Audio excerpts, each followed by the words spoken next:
The night was supposed to be like any other. Quiet. Predictable. Secure. But as I scrolled through my phone, my heart clenched at the image on the screen. There she was, Stella, the woman I had spent 3 years trying to forget, yet had been present in every fight, every insecurity, every shadow between Blake and me. Her face was pressed against his shoulder, their smiles captured in a moment so casual, so familiar, it could have been taken years ago. But it wasn't. It was tonight. Our 10-year agreement, late, but fulfilled. The caption beneath the image felt like a blade slicing through my ribs. For years, I had convinced myself that I was the woman he chose. That I was the one he loved. But as I stared at the words on the screen, I realized I had never been more wrong in my life. Blake had once laughed about that so-called agreement he made with Stella. It was just a joke, Carlette. We were kids. And I had believed him. Yet tonight, as he hosted a grand welcome banquet for her, surrounded by all his friends, I wasn't invited. His current girlfriend was the only one left out. That was all I needed to know. Our relationship was over. Blake returned late that night, the scent of wine lingering in the air as he placed a bouquet of yellow roses on the table. Once, I would have lit up with joy, throwing my arms around him in gratitude. But tonight, I barely spared them a glance. Still angry? His voice was calm, too calm. As if my silence was an inconvenience, nothing more. I kept typing on my laptop, my fingers cold against the keyboard. I got it. He sighed and moved closer. Carlette, I told you already, Stella doesn't have anyone here. As her friend, I had to welcome her. It's just a dinner. You don't even know my colleagues, I didn't want you to feel out of place. I let out a hollow laugh, finally looking at him. You're right. I don't belong in your world. But she does, doesn't she? He hesitated. Just for a second. But I caught it. That's all the answer I needed. My chest burned with emotions I didn't want to name. I closed my laptop, pushing my chair back as I stood. Since she's alone, you should take good care of her. Blake's brows furrowed, his lips parting as if my reaction confused him. You don't mind anymore? He almost sounded disappointed. For years, I had minded. I had fought, cried, pleaded. But now, I was just tired. No, I whispered, walking past him. Not anymore. I should have seen it from the beginning. I should have walked away the moment I saw that Stella never truly left his life. Late night calls across time zones. Couple pictures on social media. His phone filled with old photos of her, of them. Yet I had stayed. I had clung to the idea that love was enough. That I could make him forget her. That I could be someone he loved more. How foolish. When I first met Blake, I was just a child, and he was my world. Every new year, our families would visit each other, and I would wait eagerly for the moment he'd arrive, bringing me white rabbit candies, teaching me to fold paper stars. He was 6 years older, my big brother who grew into the man I adored. By the time I graduated high school, he was already a student at Tsinghua University. I had worked myself to exhaustion just to follow him to the same city. But when we met again, he had changed. To him, I was still the little girl next door. It wasn't until my junior year of college, when I had an accident and spent months in a wheelchair, that he truly saw me. He took care of me, cooked for me, stayed up late helping me study. And when I finally found the courage to confess my feelings, he rejected me. I had sworn never to speak to him again, heartbroken and humiliated. But then, days later, he called in the middle of the night. Carlette, can you come over? His voice had been raw, broken. And despite my pride, I ran to him. That night, I found him drowning in alcohol, his usually composed self shattered. He didn't say much, but I knew. It was because of her. Because Stella had broken their 10-year agreement. I stayed. We didn't speak. And from that night on, we were something new. Something undefined. 3 years together. 3 years of me thinking I was enough. But now, as I lay awake, staring at the ceiling, I realized I had only been a placeholder. The moment Stella returned, the illusion shattered. The next morning, I made up my mind. I wouldn't leave in a fit of anger. I wouldn't storm out in tears. I would wait. My parents were arriving on Friday. I would break up with Blake after their visit, make it clean, and walk away with dignity. And so, I played my part. I let him kiss my forehead every morning. I let him send me messages throughout the day, pretending like nothing had changed. I let him drive me to work, bring me little gifts, make grand promises. None of it mattered. Because every night, I saw Stella's updates. Pictures of her and Blake. Smiling. Laughing. Reunited. Friday arrived, and I went to the airport alone. Blake had promised he'd meet us at dinner. I'll make it up to your parents, I swear. But as my mother comforted me over an empty chair at our table, I saw another notification pop up on my phone. A new photo. Stella, in a hotel room, captioned, "Fortunately, you're here. Every time there's a problem, you always rush to my side." And in the background, a tall figure. Familiar. Blake. I set my phone down, my hands steady. My father was speaking, his voice calm as he reassured my mother that Blake was probably busy with work. I didn't say a word. I was done making excuses for him.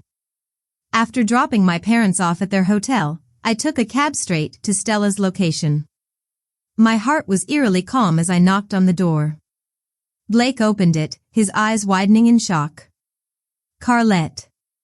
He stepped back, confused. "What are you doing here?" Inside, Stella sat on the couch, surrounded by several graduate students from his research team. They all looked up at me with mixed expressions, shock, curiosity, pity. My lips curled into a smile. "I just came to say something." Blake reached for my waist, attempting to pull me close in front of everyone. "Let me introduce." "No need," I interrupted, stepping out of his grasp. I met his gaze steadily. "I'm here to break up." The room fell silent. Blake's hand froze mid-air, his expression turning from confusion to something raw, something almost desperate. "Carlette," but I was already walking away. Blake didn't chase me. Not immediately, at least. As I walked down the hallway of the hotel, my heels clicking against the polished floor, I expected to hear his footsteps behind me. To hear him calling my name. To feel his hand wrap around my wrist, stopping me from leaving. But all I heard was the silence of my own decision. I didn't look back. I took a cab home, staring out the window as the city lights blurred past. My mind should have been racing, should have been unraveling all the emotions I should be feeling. But instead, I felt nothing. No regret. No sadness. No anger. Just exhaustion. Blake and I had been together for 3 years, and for 3 years I had fought battles that weren't mine to fight. I had tried to hold on to something that had never truly been in my hands. Now, for the first time, I was letting go. And it was freeing. When I arrived home, I packed. Not hurriedly, not frantically. Just carefully. I folded my clothes into a suitcase, picked up the little things that were mine, and placed them neatly into a bag. Everything else, every gift, every trace of Blake that had lingered in our shared space, I left behind. By the time Blake walked through the front door, I was done. He looked at the suitcase by the door, his brows furrowing. "Carlette, what is this?" I turned to face him. "I'm leaving." His jaw tightened. "Because of Stella?" I laughed, a short, sharp sound. "No, Blake. Not because of Stella. Because of you. Because of us." He took a step forward. Carlette, don't do this. We can talk, we've done nothing but talk, Blake. For 3 years, I've asked you to choose me. To prioritize me. And every single time, you chose her. Even when she was across the ocean, she was between us. And now that she's back, you don't even have to pretend anymore. He exhaled, rubbing his face with his hand. It wasn't like that. I never meant to, but you did. I cut him off, my voice steady. You didn't mean to, but you did. And I'm done. For the first time, he looked at me as if he truly understood what was happening. As if he was only just realizing that I wasn't making another empty threat. That this time, I wasn't coming back. His Adam's apple bobbed as he swallowed. You can't just walk away like this. We've been together for years. And in all those years, Blake, I never once felt like I came first. His face twisted, pain flashing in his eyes. That's not fair. No. It's just the truth. Silence stretched between us. Then, softer this time, he asked, where will you go? To my parents for now. He nodded, his gaze dropping to the floor. And after that? I picked up my suitcase. I don't know. But I'll figure it out. He didn't try to stop me when I walked out the door. He didn't reach for me. Didn't say my name. I stepped into the night, leaving behind 3 years of my life, and Blake didn't follow. The next few days passed in a blur. My parents welcomed me without question, without the probing curiosity I had expected. My mother simply held me tight, whispering, I'm proud of you. My father, ever practical, asked, what's next? And for the first time in years, I had no answer. It was Blake's mother who reached out first. She called the day after I arrived at my parents' house, her voice gentle, familiar. Carlette, dear. What's going on? I sighed, closing my eyes. I think you already know. There was a pause. He told me, she admitted. But I wanted to hear it from you. I left. Another pause. Then, good. That caught me off guard. You think so? Carlette, I love my son. But I know him. And I know that he has never truly let go of Stella. You deserve better. Tears pricked at my eyes.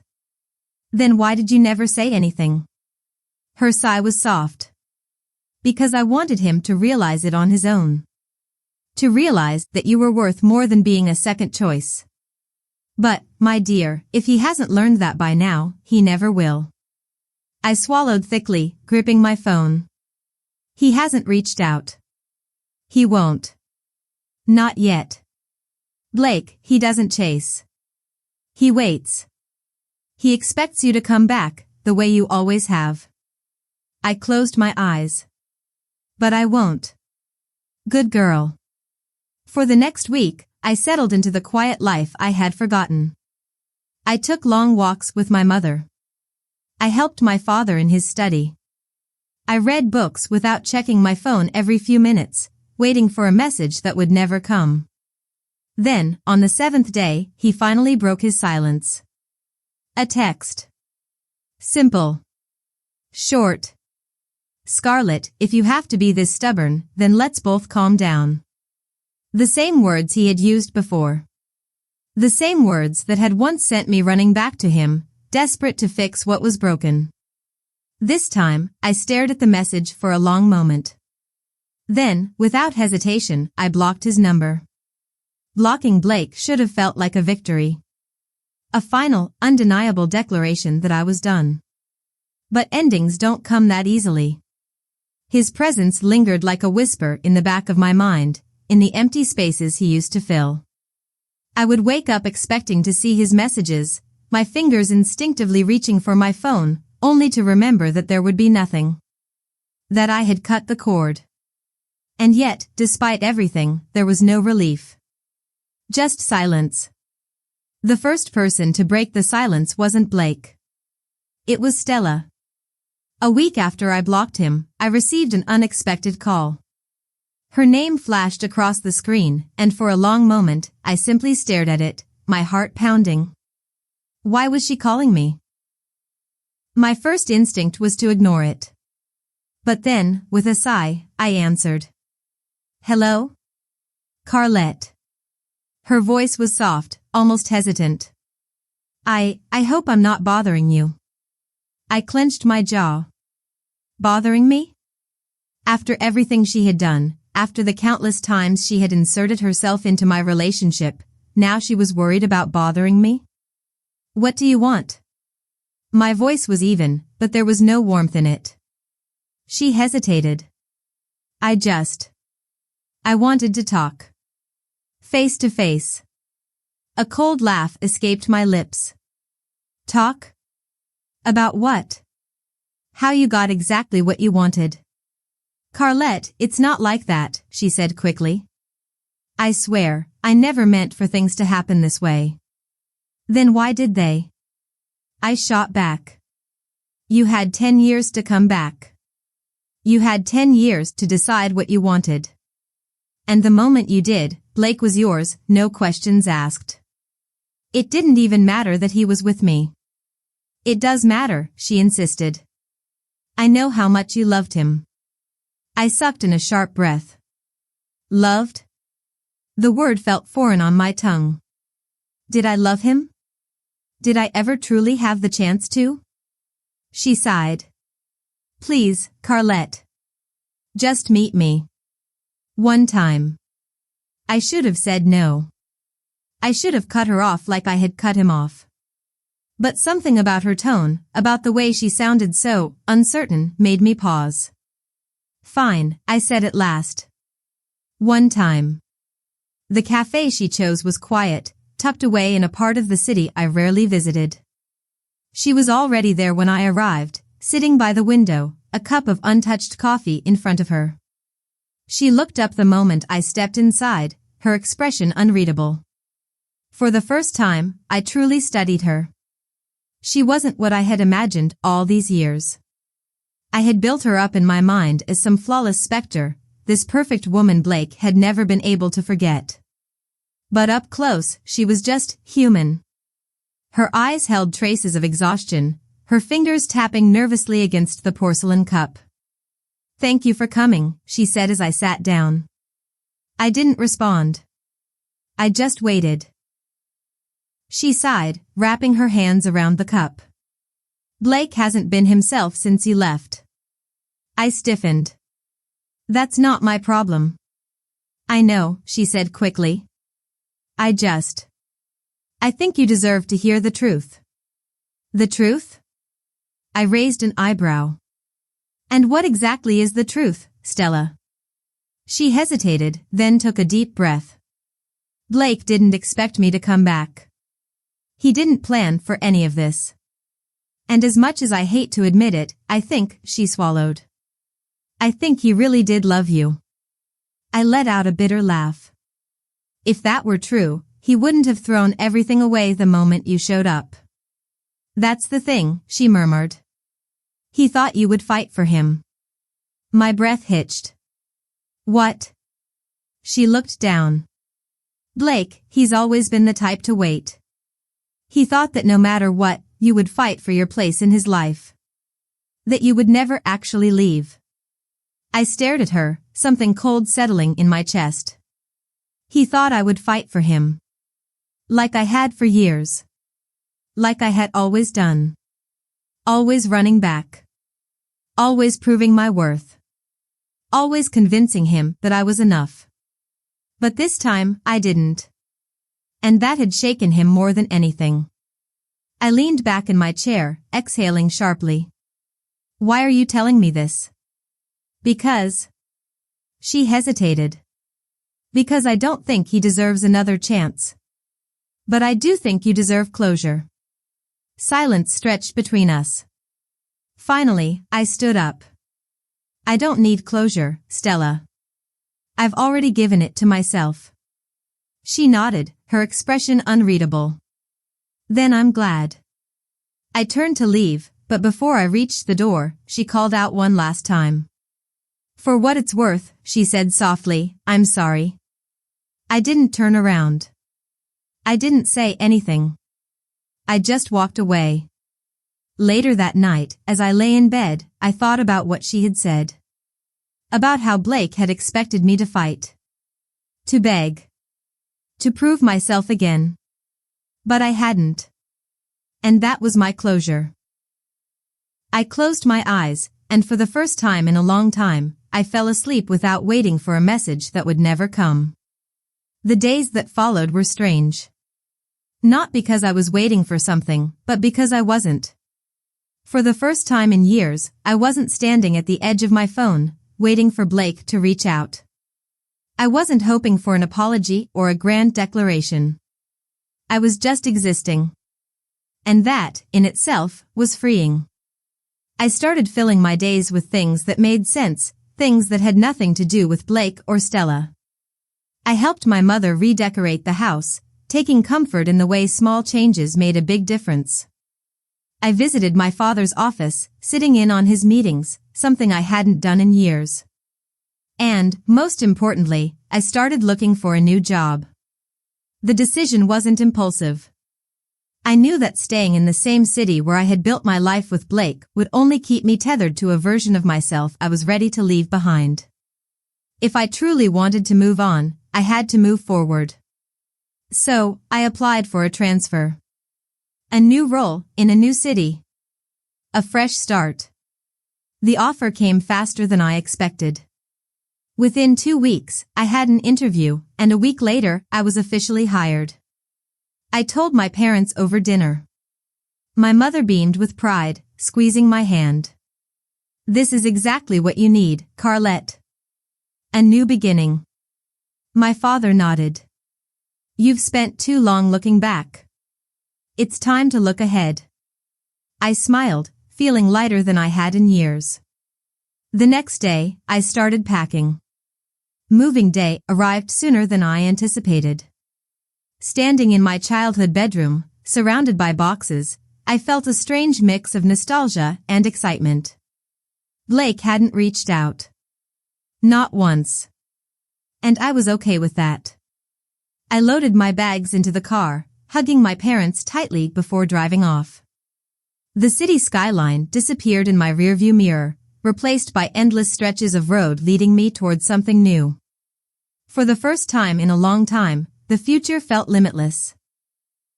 My new apartment was small, but it was mine. The first night, I unpacked slowly, placing things exactly where I wanted them, creating a space that felt like me. No reminders of Blake. No echoes of the past. Just a new chapter waiting to be written. A week into my new job, I was settling in well. The work was challenging, but fulfilling. My colleagues were welcoming, and my boss seemed to have genuine faith in me. Then, one afternoon, a message popped up on my phone. "Unknown number, Carlette, it's me." I stared at the screen, my heart momentarily faltering. But only for a second. I didn't respond. Blake had waited too long. I put my phone down and got back to work. Blake's message sat on my phone screen, an echo from a past I had chosen to leave behind. It was simple, just a few words, yet they carried the weight of everything we had been, and everything we had lost. "Carlette, it's me." I could have ignored it, and for a long time, I did. But that night, as I lay in bed staring at the ceiling, the thoughts crept in. Not about what he wanted, but about whether I owed him a response. For years, I had been the one reaching out. The one apologizing. The one waiting. And now, for the first time, he was the one reaching for me. The power had shifted. And I wasn't sure how I felt about it. I lasted 2 days before I finally responded. "Me, what do you want, Blake?" It took only a few minutes for my phone to vibrate again. "Blake, can we talk?" I stared at the message. For a brief moment, I considered blocking him again, deleting his message and pretending it had never arrived. But something held me back. Curiosity? Closure? I wasn't sure. So, instead, I typed, I don't think there's anything left to say. His reply came almost instantly. Blake, there is for me. I sighed, setting my phone down. I wasn't ready for this. Not yet. Maybe not ever. But Blake didn't get to decide when I was ready. This time, it was my choice. The next morning, I pushed the thoughts of him out of my head and focused on work. My new office was beginning to feel familiar, my routine settling into place. There was something comforting about starting fresh, about being in a space where no one knew my past. Until someone did.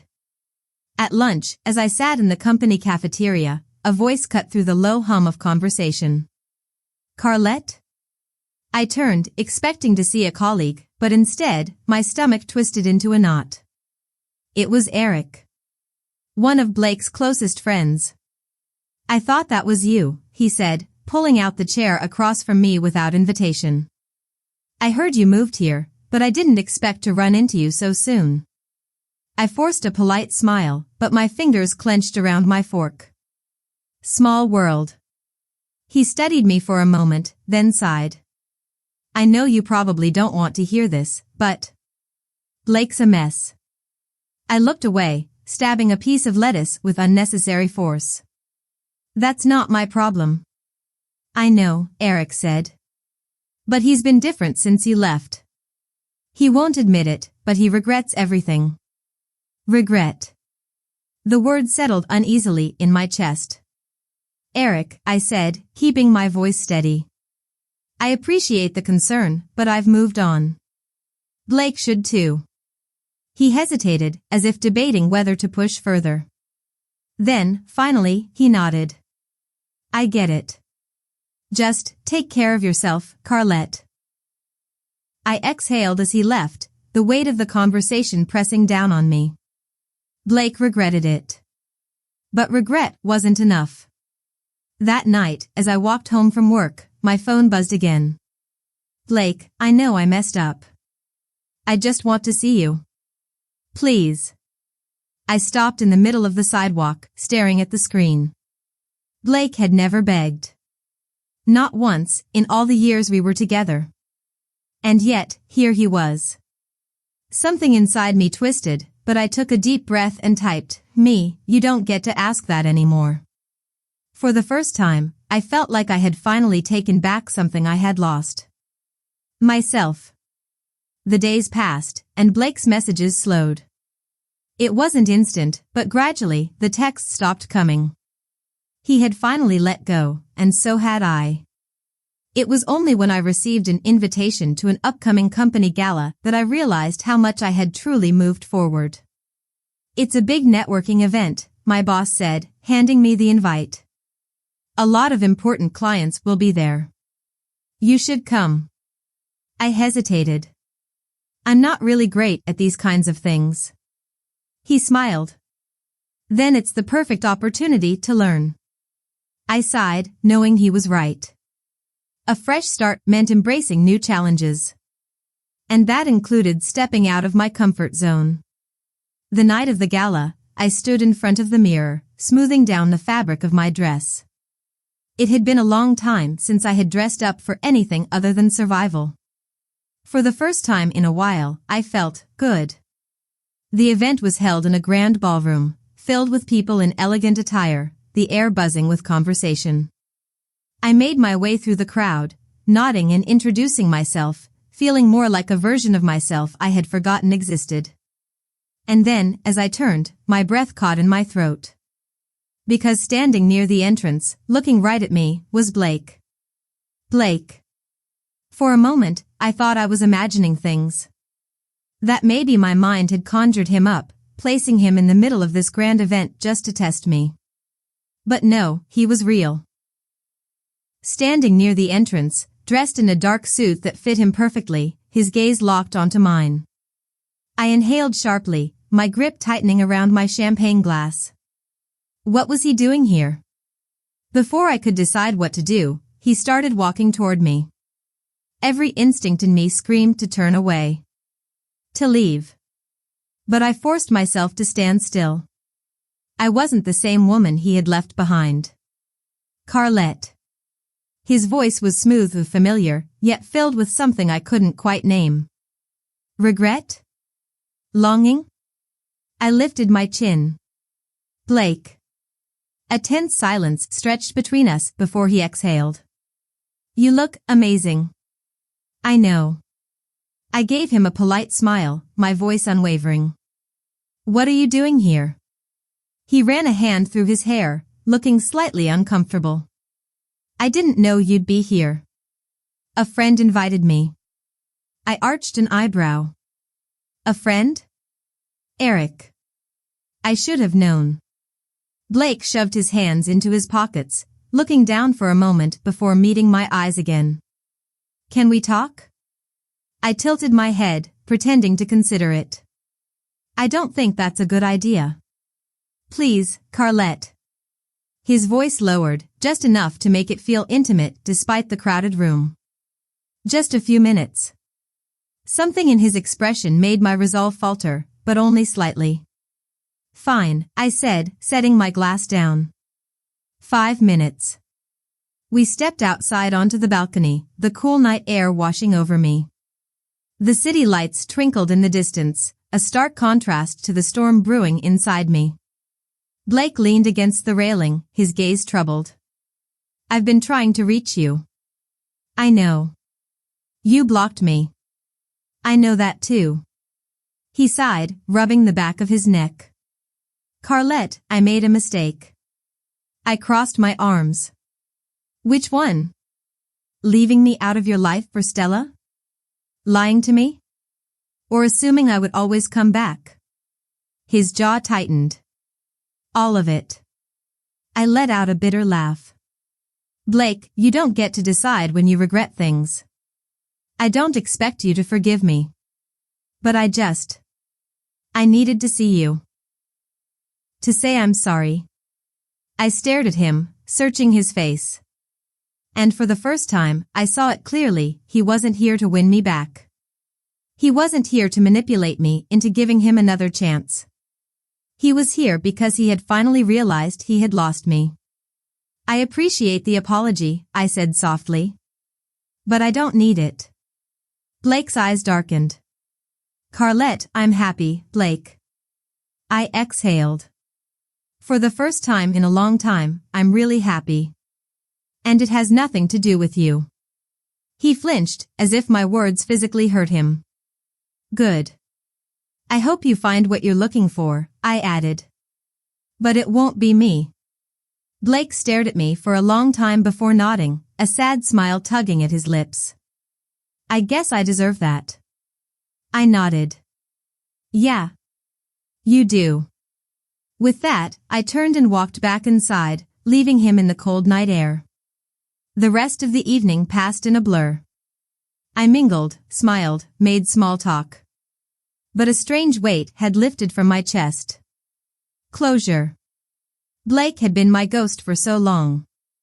But now, he was nothing more than a man from my past. A chapter closed, a story finished. And for the first time in forever, I was finally free. The morning after the gala, I woke up feeling lighter. As if something that had been clinging to me for years had finally let go. The air in my apartment felt fresher, the sunlight through my window warmer. Blake was truly behind me now. It was time to move forward. Work was busier than ever. The company had just landed a major project, and my team was tasked with handling key accounts. The long hours were exhausting, but they kept me focused. More importantly, they kept me from thinking about Blake, Stella, or the past I had left behind. I was determined to prove myself. Not just to my new colleagues, but to myself. That I was capable. That I belonged here. That I didn't need to be defined by my past relationships. And then, one afternoon, something unexpected happened. Carlette, you have a visitor, my assistant, Mara, said as she peeked into my office. I frowned. Who? She hesitated. A man named Hudson. Says he knows you. My breath caught. Hudson? The name sent a wave of memories crashing over me. I hadn't seen him in years. Not since. I straightened, quickly composing myself. Send him in. Moments later, the door opened, and there he was. Tall, effortlessly elegant, with that same composed expression he always wore. Hudson had a presence, one that commanded attention without asking for it. Carlette, he greeted, his voice as smooth as ever. It's been a while. I nodded, pushing back the emotions stirring inside me. It has. What brings you here? He took a slow step forward, slipping his hands into the pockets of his tailored coat. Business, mostly. I heard you were working here. Thought I'd see how you were doing. I narrowed my eyes. You came all this way just to check on me? His lips curved slightly. Would you believe me if I said yes? I exhaled, shaking my head. No. He chuckled. Fair. But I do have an offer for you. I leaned back, crossing my arms. An offer? Hudson tilted his head. There's a project I'm leading overseas. It's a major expansion. And I need someone I can trust to handle the logistics and negotiations. Someone sharp, driven, and reliable. I blinked. And you think that's me? I know it's you. A part of me wanted to say no immediately. To push him away. To keep things simple. But another part of me, a deeper, bolder part, was intrigued. Where? I asked carefully. Singapore. I inhaled sharply. An opportunity like this, it was rare. Hudson must have seen the hesitation in my expression because he added, it won't be easy. But it could be everything you've been looking for. I studied him, weighing the possibilities. The risks. The rewards. A new city. A fresh start. A challenge that had nothing to do with Blake or Stella or heartbreak. When do you need an answer? I finally asked. His gaze held mine. Soon. But not today. Think about it. And when you're ready, call me. He slid a sleek black card onto my desk, then turned and walked out, leaving behind an open door and an uncertain future. I stared at the card, my heart pounding. A new beginning was calling. The only question was I ready to take it? The next few days passed in a blur. Hudson's offer lingered in my mind, persistent as a heartbeat. It was everything I had told myself I wanted, a chance to start over, to challenge myself, to prove that I was capable of standing on my own. But something in me hesitated. Was I ready? The past still clung to me in ways I didn't fully understand. Even though I had walked away from Blake, from the pain, from the baggage that came with him, there was still a part of me that felt tethered to something unseen. Something unfinished. And yet, wasn't this exactly the kind of opportunity one had dreamed of? I found myself dialing Hudson's number before I had fully made up my mind. The ringing echoed in my ears, and for a moment, I considered hanging up. Then his voice came through, smooth and calm as ever. Carlette. I swallowed. I've thought about your offer. Silence stretched on the other end, patient, expectant. And? I'll do it. Hudson didn't hesitate. Good. Pack your bags. We leave in a week. Just like that, the decision was made. Telling my parents was harder than I thought. They had been so supportive of me when I left Blake, so ready to help me rebuild. Now, I was leaving again, this time, for something bigger, something riskier. Singapore, my mother repeated, eyes widening. That's far. I nodded, playing with the edge of my sleeve. I know. My father leaned back in his chair, thoughtful. And you're sure about this? No, I admitted. But I think that's the point. For a long moment, neither of them spoke. Then my mother reached out, squeezing my hand. If this is what you want, then go. Just promise me you won't forget where home is. Tears burned in my eyes, but I smiled. Never. Packing up my apartment was surreal. The life I had built here felt temporary now, like it had always been a stepping stone rather than a destination. As I folded clothes into my suitcase, memories surfaced, nights spent crying over Blake, mornings filled with cautious hope, afternoons where I finally learned to breathe on my own again. And now, I was leaving it all behind. On my last night in the city, I found myself standing on my balcony, looking out at the skyline. I had built something here. It wasn't perfect, but it was mine. A knock at the door pulled me from my thoughts. I turned, expecting to see my landlord for the final walkthrough. Instead, it was Blake. He stood there, hands in his pockets, looking every bit as lost as I had once felt. "Carlette," he said, his voice almost hesitant. "You're really leaving?" I exhaled, my grip tightening on the doorframe. "Yes." He nodded slowly, as if he had known the answer but needed to hear it out loud. "I should have come sooner." "Yes, you should have." His jaw clenched. "Is this because of Hudson?" A bitter laugh escaped me. "Not everything is about you, Blake." He flinched but recovered quickly. I didn't think you'd actually go." I met his gaze, steady and unyielding. "That's the problem, isn't it? You never thought I would leave. You thought I'd always be waiting." He took a step forward. "I know I hurt you, you did. And I regret it." I nodded. "I know." Silence stretched between us. It wasn't angry or bitter, it was just final. Blake exhaled. "Is there anything I can say to change your mind?" No, his shoulders sagged, and for the first time, I saw him as just a man, not the person I had loved, not the person who had hurt me. Just a man who had lost something he thought he would always have. "I hope you find what you're looking for," I said softly. Blake nodded, his eyes dark with something I couldn't name. "I hope you do too." Then, without another word, he turned and walked away. I closed the door behind him and let out a long breath. It was over. The flight to Singapore felt like stepping into the unknown. Hudson met me at the airport, effortlessly composed as always. "Welcome to your new beginning," he said, handing me a coffee as we walked toward the car waiting outside. I smiled. Maybe it was. The city pulsed with life.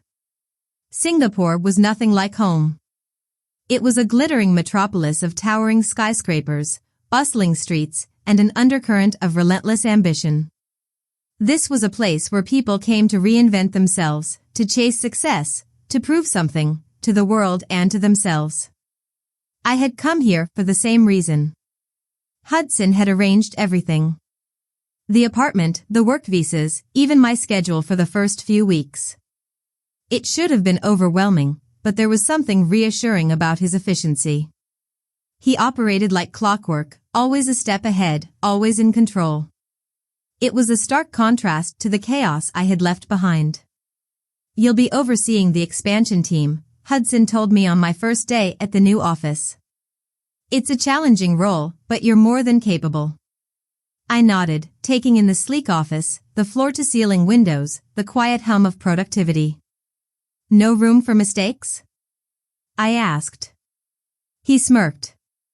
"Only if you plan on making them." The first week was a whirlwind. Meetings, reports, late nights spent poring over financial projections. There was no time to dwell on the past, no room for hesitation. It was exactly what I needed. But the ghosts of my old life had a way of creeping in when I least expected them. Late one evening, as I was leaving the office, my phone buzzed with a message. I half expected it to be my mother checking in, or maybe Hudson reminding me of the next day's schedule. Instead, it was Blake. "Blake, I know you don't want to hear from me. But I just need to say this. I stared at the screen, debating whether to ignore it. I had made my peace. I had left him behind. But curiosity was a stubborn thing. Me, what do you want, Blake? His reply came almost immediately. Blake, I miss you. A sigh escaped my lips. Me, you don't get to say that anymore. Blake, I know. But I needed to say it anyway. I hesitated before typing my final response. Me, then say it to yourself. Not to me. I muted his contact after that. Whatever he was feeling, whatever regrets had surfaced, those were his to carry. Not mine. Hudson noticed my distraction the next morning. He didn't ask, but he watched me closely, his gaze sharp as ever. Second thoughts, he finally asked as we sat across from each other in a conference room. I shook my head. No. Just lingering shadows. He nodded as if he understood. Shadows disappear when you walk forward. Just keep going. His words stayed with me long after the meeting ended. Days turned into weeks. The work grew more intense, the expectations higher. But I thrived in it. The long hours, the pressure, the constant challenge of pushing myself, it was exactly what I had been searching for. And yet, something still felt incomplete. One evening, as I sat on my balcony overlooking the city, my thoughts drifted to Hudson.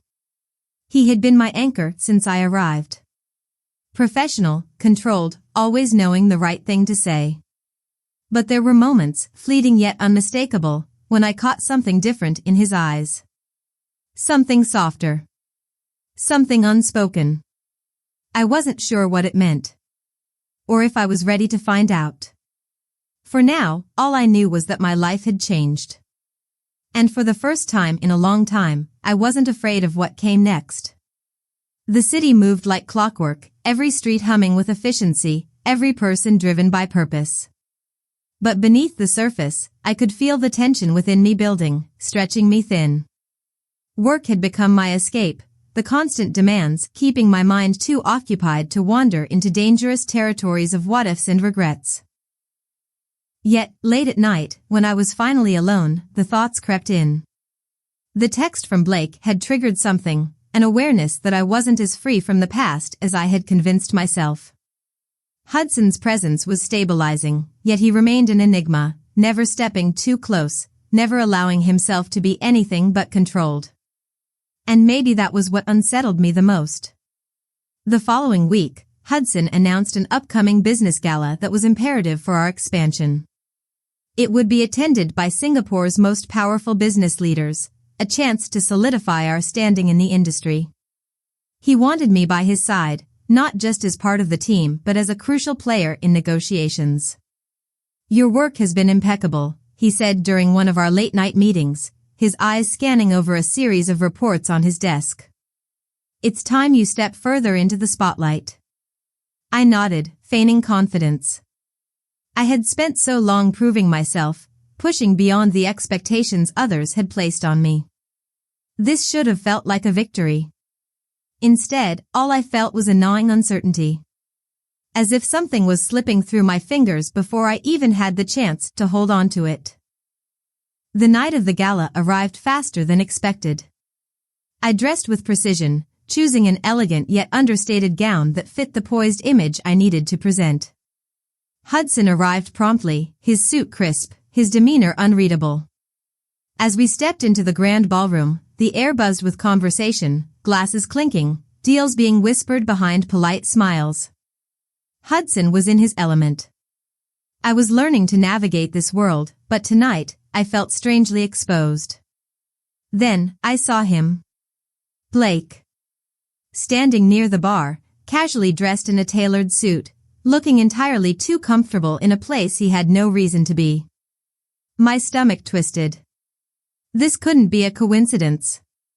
Hudson followed my gaze, his expression barely changing, but I knew him well enough by now to catch the flicker of recognition in his eyes. Unexpected guest, he murmured. I swallowed hard. I don't know why he's here.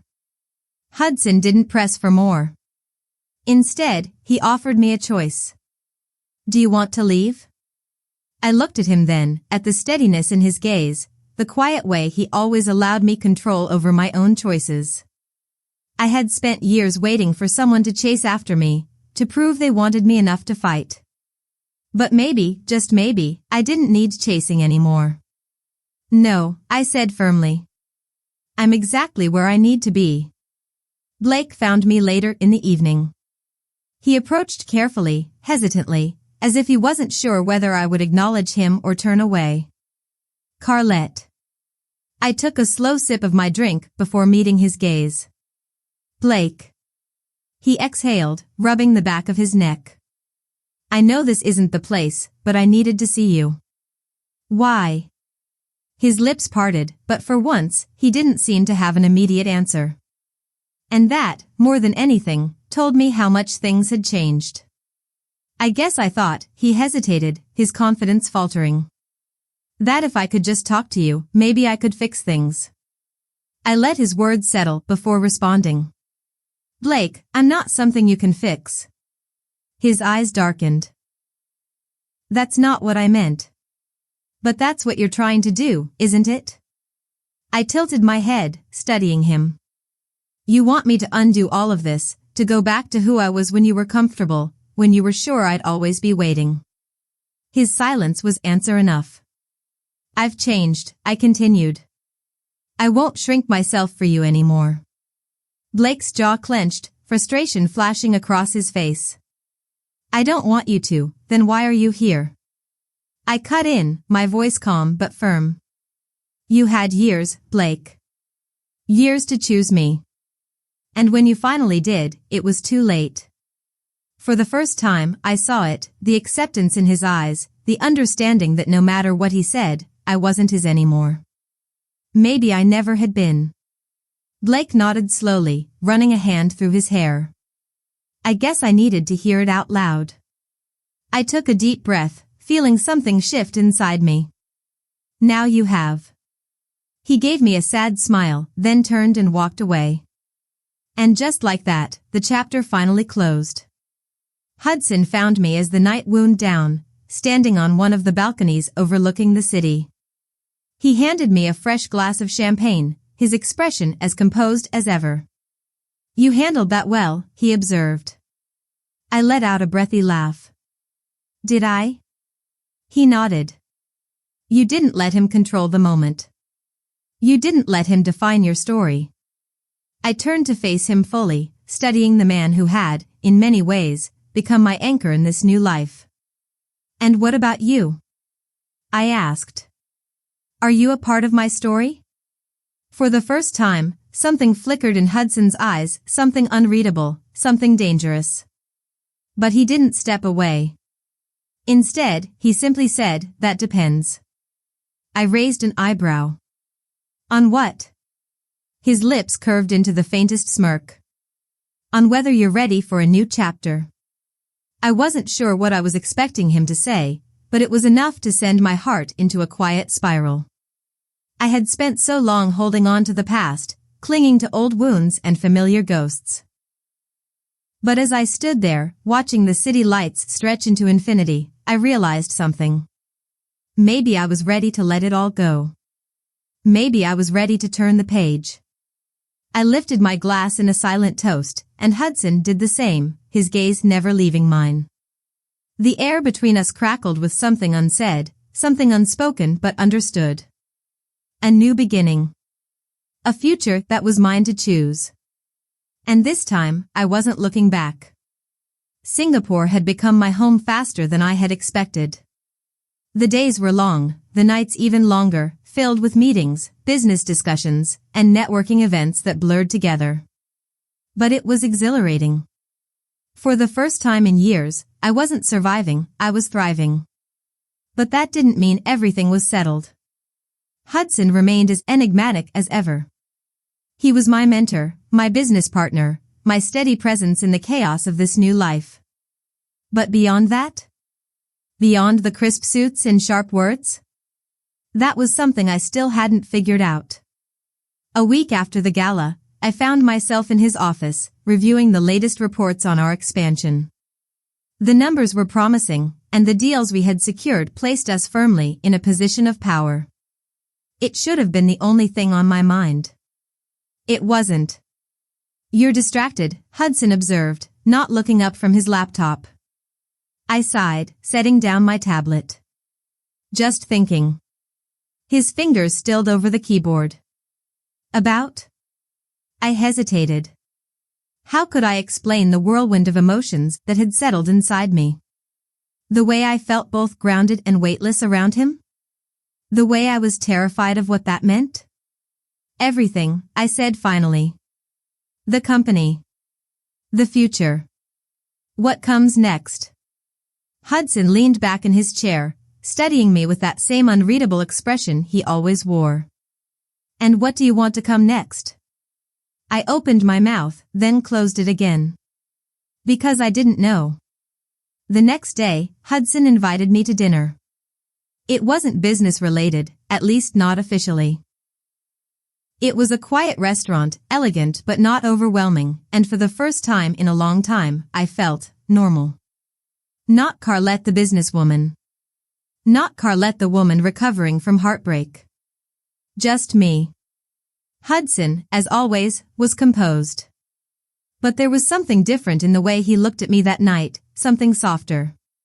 Something that made my breath catch in my throat. "You're doing well here," he said as our food arrived. "I knew you would." I smiled, picking up my glass of wine. "And yet you still had doubts?" He smirked. "Not doubts.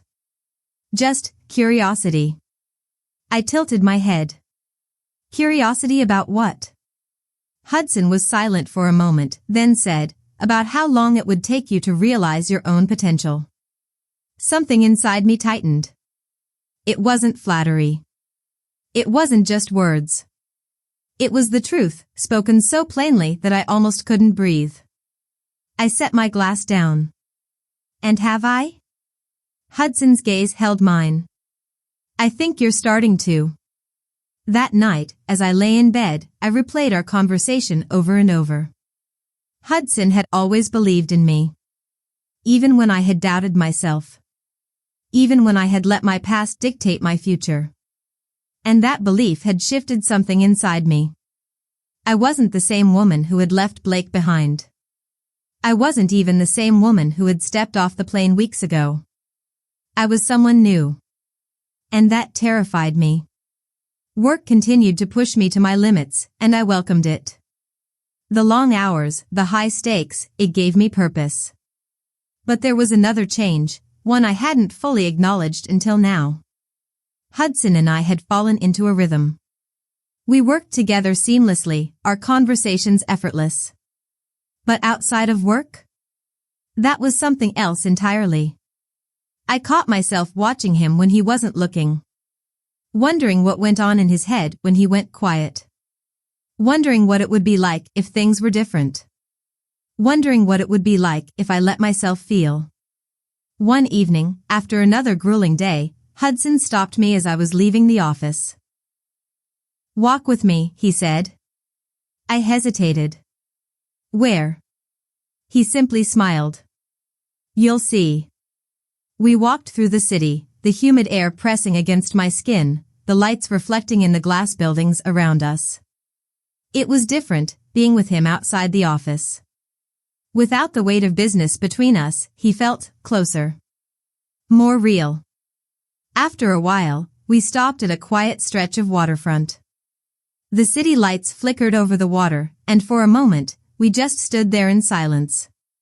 Then Hudson turned to me, his expression unreadable.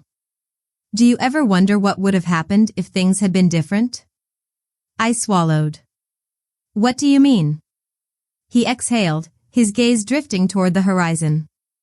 "If we had met under different circumstances. If you hadn't been running from something when you came here." My heart pounded. "Hudson," he turned back to me, his eyes dark and steady. "I don't regret bringing you here, Carlette. But I need to know, are you still looking over your shoulder?" I hesitated, every answer I wanted to give fighting inside me. Was I? For so long, I had been defined by my past. By my pain. By my need to prove something. But now? Now, I wasn't so sure. I met his gaze. No, I said quietly. I'm not. Hudson studied me for a long moment, and then something in him shifted. Something I had never seen before. He took a step closer, the space between us narrowing. His voice was quieter when he spoke. Then what are you looking at now? The answer was there, lingering in the air between us. I was looking at him. And for the first time, I wasn't afraid of what came next. The days following that night at the waterfront passed in a blur, each moment weighed down by the unsaid words between Hudson and me. There was an undeniable shift, a quiet understanding that something between us had changed. Yet neither of us spoke about it. Instead, we buried ourselves in work, pretending that nothing had happened. But it had. And no amount of professionalism or carefully placed distance could erase it. One evening, I found myself in Hudson's office, the city skyline stretching behind him as he leaned against his desk. He looked up as I entered, something unreadable flickering in his eyes. We need to talk, I said, forcing the words out before I could second-guess myself. Hudson nodded, gesturing toward the seat in front of him, but I remained standing. I don't want to dance around this anymore, I continued. Something has changed, and we both know it. He exhaled, his jaw tightening slightly. You're right. Silence stretched between us, heavy with unspoken emotions. I took a steadying breath. Are we going to ignore it? I asked, my voice softer now. Hudson ran a hand through his hair, his usual composure momentarily faltering. I don't want to ignore it, Carlette. I stepped closer, heart pounding. Then what do we do? Hudson's eyes met mine, and for the first time since I had met him, there was uncertainty in his gaze. That depends on what you want. What did I want? For so long, my life had been dictated by obligations, by the shadows of my past. But now, standing here with Hudson, I realized I had a choice. I want to stop running, I said. I want to choose something for myself, not because it's expected, not because it's safe, but because it's what I want. Hudson's expression softened, and he took a slow step toward me. And do you want this? I didn't hesitate. Yes. The moment the word left my lips, something shifted between us. Hudson reached for me, his touch hesitant at first, then firmer as his fingers brushed against mine. He was always so controlled, so careful. But now, standing so close, I could see the battle in his eyes, the careful restraint, the unspoken longing. I lifted my chin, meeting his gaze head-on. Then stop hesitating. That was all it took. Hudson closed the remaining distance between us, his lips meeting mine in a slow, deliberate kiss. It wasn't rushed, wasn't desperate, it was an answer. A choice. And for the first time in my life, I had chosen something just for me. The days that followed were different. There was still work, still deadlines and meetings, but the weight between us had lifted. Hudson and I had stepped into uncharted territory, but neither of us seemed to regret it. It was terrifying. And exhilarating. But life had a way of testing even the strongest resolve. One afternoon, as I returned from a meeting, my phone buzzed with an unknown number. I almost ignored it, but something told me to answer. Carlette? A voice from the past echoed through the line. My stomach clenched. Blake. There was a pause. I need to see you. I gripped the phone tighter. Blake, there's nothing left to say. There is, he insisted. It's about Stella. I froze. What about her? I asked carefully. Blake hesitated, then said something that sent my world tilting. She's in trouble. And I think you're the only one who can help her.